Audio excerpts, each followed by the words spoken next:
So in this lecture, you should be able to describe the external features which is expected in Viva as well, and then you should be able to draw the diagrams of any transverse section at the both the level, that is at level of facial colliculus and at the trigeminal sensory nucleus. And lastly, enumerate the blood supply of the pons. So what is the function of pons? So what I told you about the medulla, so you understood that even a small injury will cause a profound effects on the body. So same way, the pons is like a bridge. So that's why pons second name is like a bridge which connects the medulla and midbrain. So there is a continuation of the tracks through this to the midbrain. It transmits the information between spinal cord and higher centers because it has number of other neuronal circuits which is connecting other centers with the spinal tracts. Then it relays the information between the cerebral cortex and cerebellum. So it is like a junction where the information comes from the cortex and it sends it to the cerebellum. So I hope you know that whenever a decision is made by the cerebral cortex, it has to pass to the cerebellum. Like if you are learning something new, at the first time, you will not able to do it properly. So this information is sent by the spinal cord to cerebellum as well. So that we were intending to this movement and actual done movement is like this. So now cerebellum corrects that movement and it again sends the information to spinal cord and cerebrum. So now you do that movement again and again until you do it correctly. So that's called as practice. So this practice is done by the cerebellum. So whenever the cerebral cortex decide that this is the movement, and now through practice we achieve that movement, so that is done by the cerebellum. So this information from the cortex to the cerebellum is passing through the pons. So that's why pons is very important for us. Then same as medulla, it is contain the cranial nerve nuclei of the four cranial nerves, that is 5th, 6th, 7th and 8th. So in the first transverse section, you have already seen the nuclei of 5th and 6th nerve. Now it also has a reticular formation. So whatever functions of reticular formation like consciousness, autonomic function and other, they have the same function here. So that is in total the functions of the pons. Now this is the brainstem which we are able to see. Now here this is the ventral aspect. So above will be midbrain, in between this is bridge like pons and lower down is medulla. So this is how the abducens nucleus, this is a facial nucleus. You are able to see the fibers around looping around the abducens nucleus and coming outwards. Now this is the motor nucleus of the 5th nerve. This is mesencephalic nucleus of 5th nerve. This is main sensory nucleus of 5th nerve. So we are able to see 3 main nuclei of the 5th nerve in this pons. Then this is called as a junction between the medulla and pons. And at the same level, from the dorsal aspect, there is a cerebellum. So this part is actually called as a cerebellopontine angle. At this level, we are able to see the 8th nerve coming out. So in general, it is 2.5 centimeter. It is a middle part and it contains 2 parts. If we see a section of pons, there are 2 parts. One is called as a ventral part, which is also called as a basilar part. And second, which is dorsal, which is also called as a tegmentum. Now, basilar part is uniform throughout. So whatever gray matter and white matter we are able to see will be uniform throughout the pons. If we take transverse section, the upper part or the lower part, it will be same. So what differs or what varies is only the tegmentum. So we'll just see what we are able to see in the basilar part. The gray matter, it contains the pontine nuclei. So there are numerous pontine nuclei, and this pontine nuclei have some efferents, some have afferents. So what is afferent? I already told you, pons is like a receiving junction. So it receives the fibers from the cerebrum. So the afferent are cortex to pontine nuclei. So this is called as a corticopontine fibers. These are ipsilateral. So remember, in the central nervous system, whenever you are defining the tracks or explaining the fibers, you have to explain whether they are ipsilateral or contralateral. you are saying ipsilateral, they are going to cross at which level? Because most of the tracks and fibers, they are crossed, which are coming from the cortex, or if coming from spinal cord, they are going to cross into the in brainstem or the cerebrum. So afferent, they are ipsilateral cortico-pontine fibers. Now from pons, they has to go to cerebellum. So efferent are actually called as a pontocerebellar. So this total pathway is called as a cortico-pontocerebellar pathway. Now, as they receive the fibers, they will cross to the opposite side and they go from middle cerebellar peduncle to cerebellum. So pons is joined to the cerebellum via middle cerebellar peduncle. So these fibers go through this peduncle to cerebellum. So that completes the pathway. Now, this is the gray matter. What are the white matter? Obviously, white matter will be the same fibers which are coming and going. So, corticonuclear fibers, the same called as a corticopontine fibers because they are coming to pontine nuclei. So, they might be also called as a corticonuclear fibers. Now, there are some fibers which are going to the spinal cord. So, they are called as the corticospinal fibers. So, these are the longitudinal fibers. They are going from upward to downward. Then transverse fibers, which are going from pons to cerebellum. They are at the same level. So these are called as a pontocerebellar fibers. So this is the basilar part, which is same throughout the pons. Now we'll see the second section and we'll learn about the tegmentum. So this is the transverse section through the pons, also called as a rostral to facial colliculus, or it might also called as the level of trigeminal sensory nucleus. So both the names for this section. Either it is called as a rostral means upward or above to the facial colliculus, or the second name for this is at the level of sensory nucleus of trigeminal nerve. Okay, so here you are able to see this is a basilar part. These are the pontine nuclei. So it will receive cortico-pontine fibers. So these are the transverse fibers. They are going to the middle cerebellar peduncle. So this will be the same. Now there are three tracks in the middle, which is called as a M for medial longitudinal fasciculus, which we are going to learn today. Then second is tectospinal tract. Third is rubrospinal tract. Now this is a superior cerebellar peduncle fibers, which we are able to see. This is a nuclei of the trigeminal nerve. They are given the fibers and this trigeminal nerves comes out. Other tracks which are actually continued from the downward to upward, these are four tracks. So this is the most medial tract, then trigeminal tract, spinal tract and lateral. So these are called as a lemminous tract. So these are the same as the section which we saw at the level of facial colliculus. Now this is called as a trapezoid body, which is the actually fibers of the cochlear pathway, which we also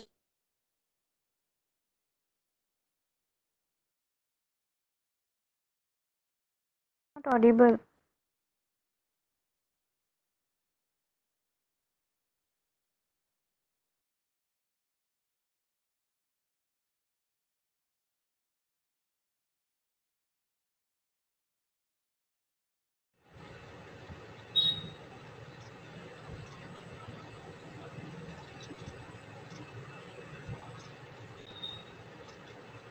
Ma'am, you are not audible. now. Is it okay now?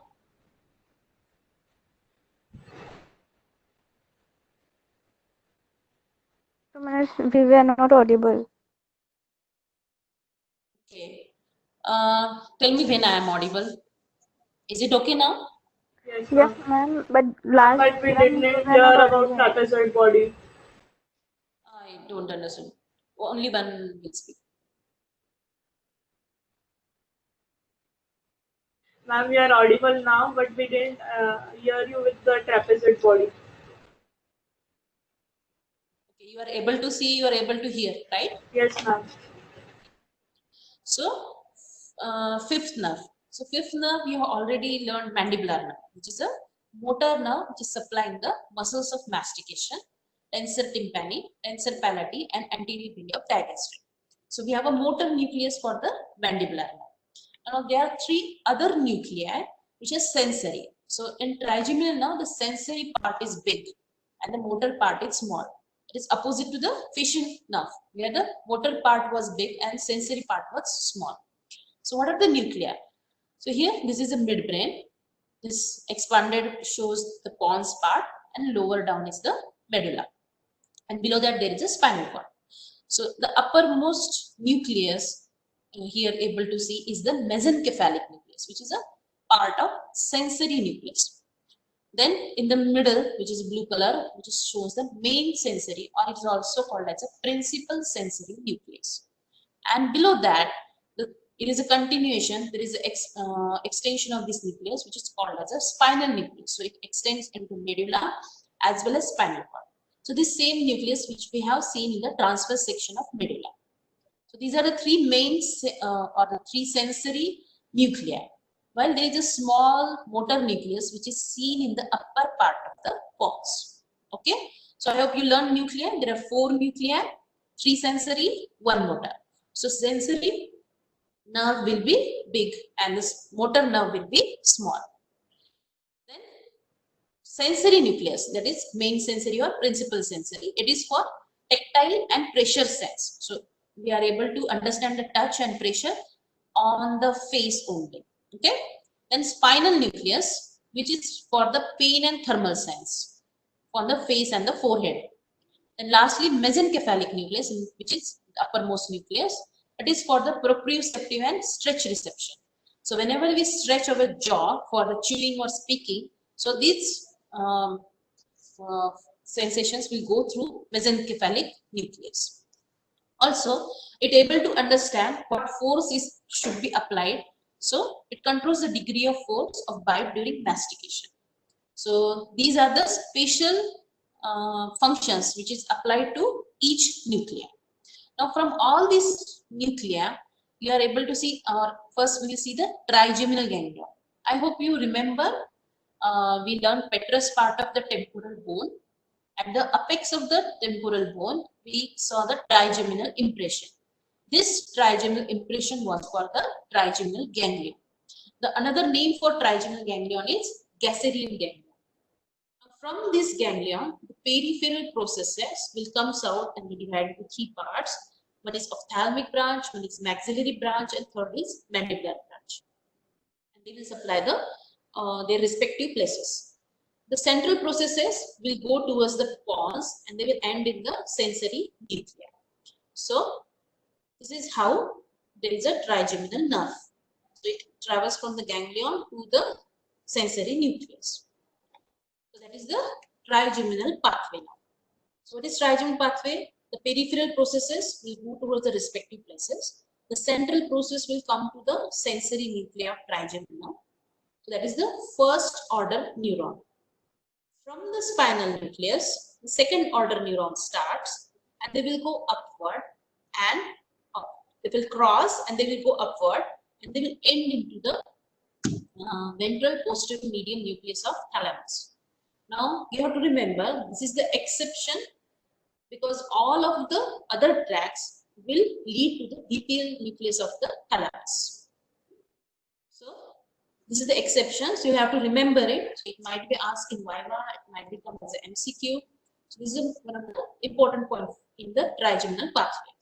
So from here now, tertiary neuron will start and they will give the central thalamic radiation which will end into the cerebral cortex. So that is the whole trigeminal pathway. So how it starts? Trigeminal ganglion, from where the peripheral processes will give out ophthalmic, maxillary and mandibular nerve. They will supply the face in their respective region. From here, the central processes will form the trigeminal nerve and it will end into the spinal nuclei of the trigeminal nerve. From here, the second order neuron will start, they will cross to the opposite side and then will go upwards and end into the VPM nucleus of thalamus. So all sensory tract has to pass thalamus. So this is the exception because it goes into the VPM, not VPL. So from here, the third order neuron will start. This will form a central thalamic radiation and they will end into the cerebral cortex. So here, so all the sensations like proprioception, pain, touch, temperature, pressure, they will go through this pathway and will go towards the cerebral cortex. Okay, so that was the trigeminal nerve pathway.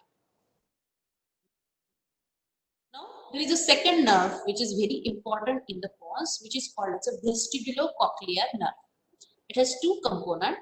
One is called as a cochlear component and second one is called as a vestibular. So vestibular nerve is also called as a nerve of balancing, when cochlear nerve will be called as an auditory nerve. So we'll see first cochlear nuclei. Okay. So cochlear part will be only for hearing. So this is the simplest diagram, so you'll be able to understand what is the pathway. So this is the peripheral processes which is coming from the cochlea. The cells of the macula and utricle and hair cells of ampullary crest. So peripheral processes of cochlear nerve will start from this cochlea and will come will form the cochlear nerve, and central processes will end into the ventral cochlear nucleus on both the sides.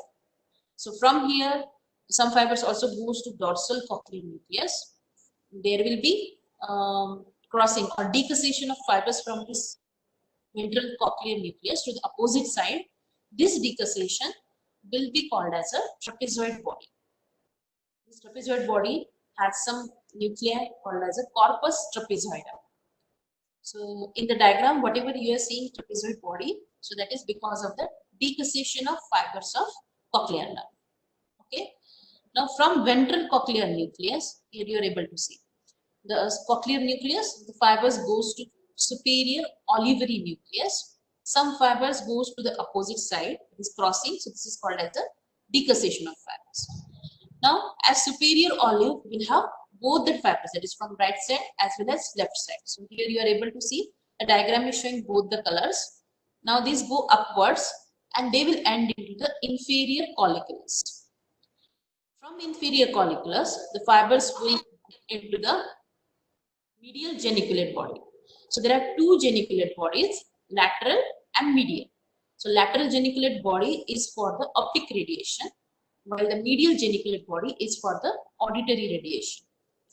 Now from medial geniculate body, fibers will go into the auditory cortex, which is present in the temporal lobe. We have given the numbers to the most of the areas of the brain. So these number will specify the specific region.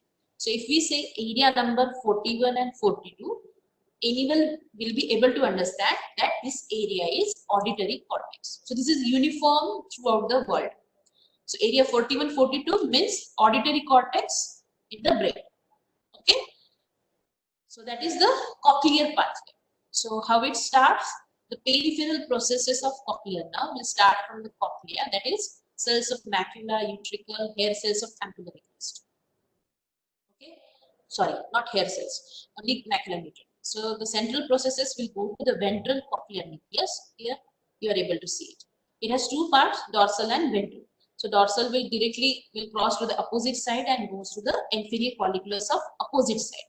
While from the ventral side, they will have a decussation fibers from the superior, passing through superior olive. So this decussation of the fibers will be called as a trapezoid body. Okay.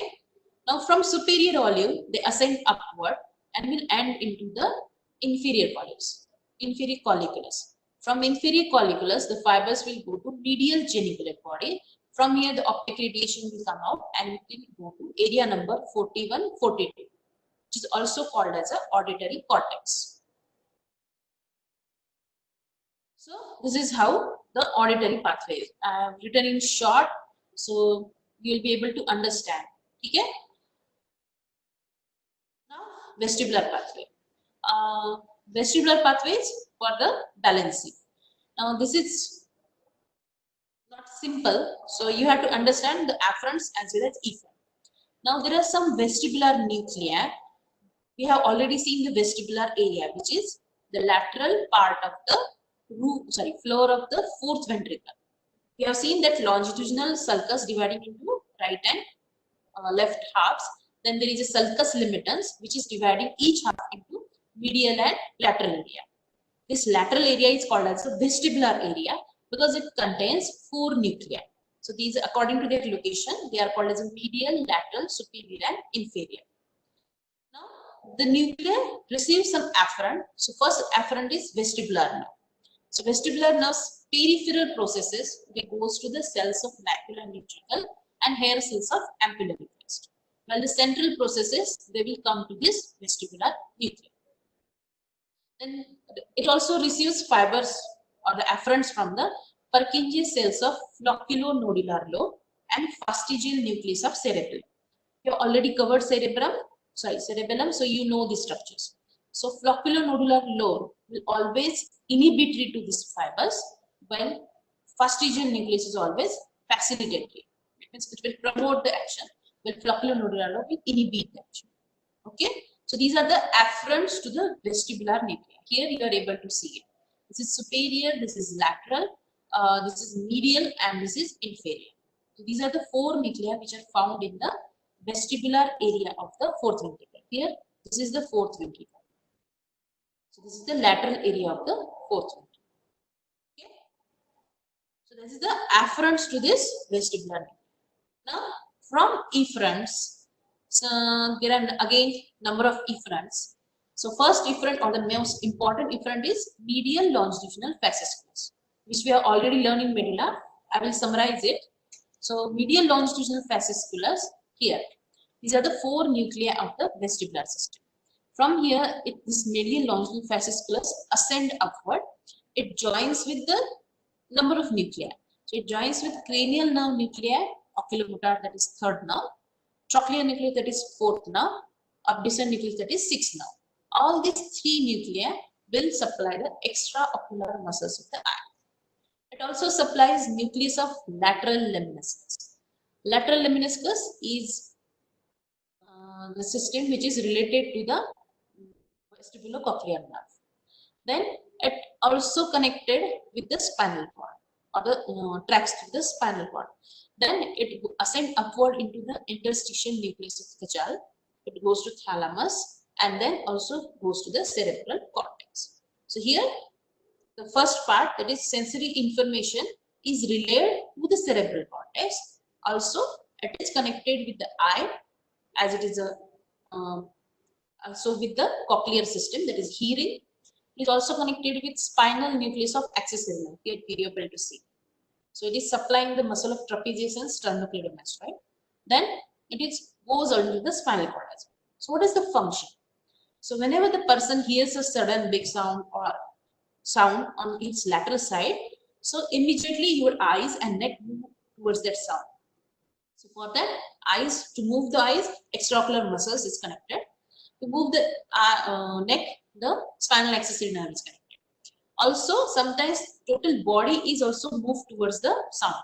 So through spinal cord, it is also connected. And this information, that is the balancing information, is also related to the cerebral cortex. So through this MLF, that is medial longitudinal fasciculus, the information is also related to the cortex. So what is the upside? If this MLF anywhere is injured, it will cause medial rectus palsy.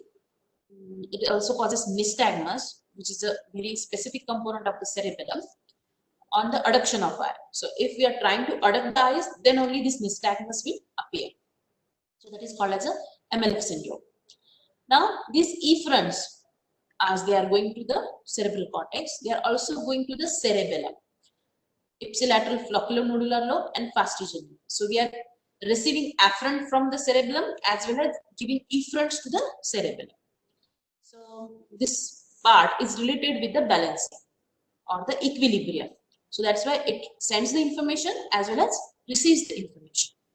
Then it also retraces. That means it also receives the information from the hair cells of macula and ampullary crest. It also sends information again to these cells so as to receive, so as to modify the whatever sensory input is coming from these cells. So if we are not completely balanced, or if there is any deviation which cerebral cortex want to achieve, then through these fibers the cells will be activated and again we will correct our posture.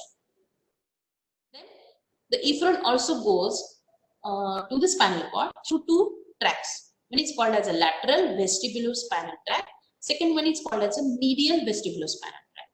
So both these tracts, they will stimulate the extensor muscles of the body and they will inhibit the flexors. So what is the function of stimulation of extension and inhibition of flexor? So for the erect posture or the equilibrium of the body, we need the extensor. So it promotes the erect posture. So it maintains the equilibrium as well. So that is the vestibular pathway. So you have to understand it sends signal upwards to the cerebral cortex while joining the cranial nerve nuclei. It also sends the information lower down to the spinal cord so as to correct the erect posture.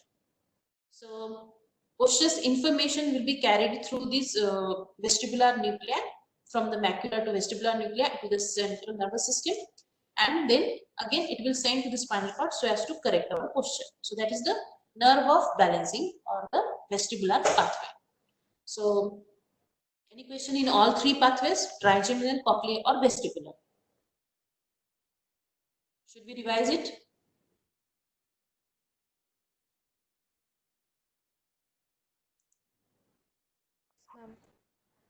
Okay. So first we will cover the remaining portion and we will revise it one more time. So last slide, that is the blood supply.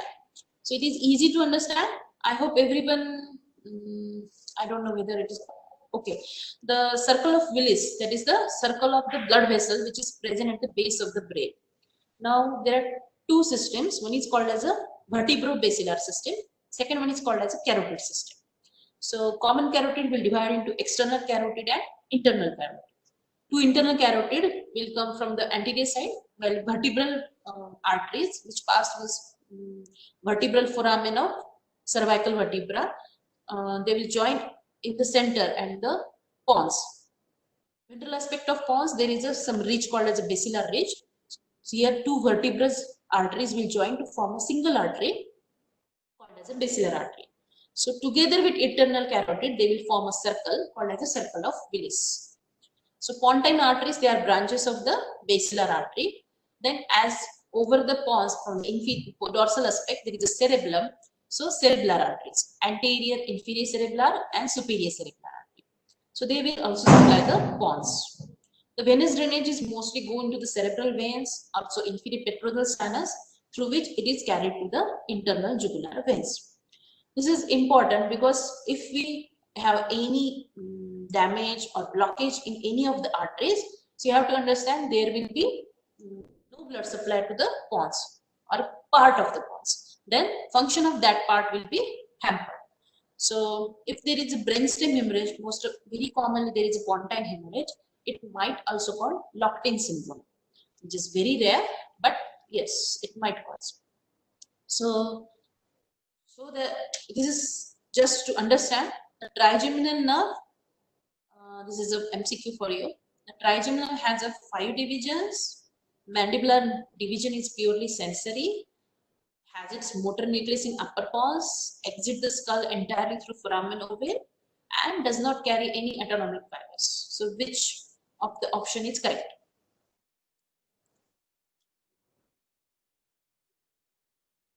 The trigeminal nerve do have it 5 divisions. Am I audible to you? Yeah. Three divisions. Three divisions.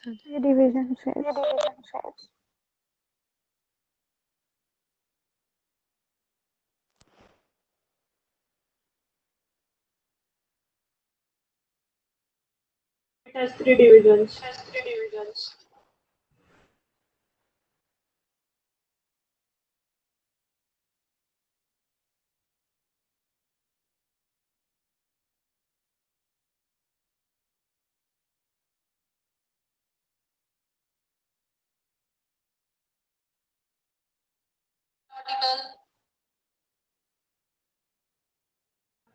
Yes, ma'am.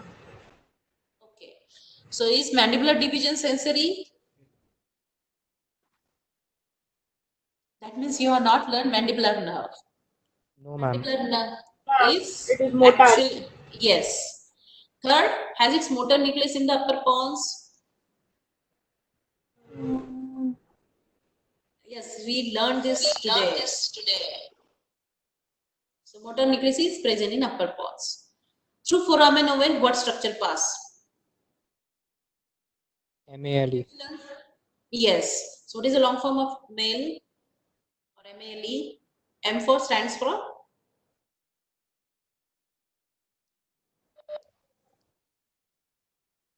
only short form will carry marks in bio. You have to explain the long.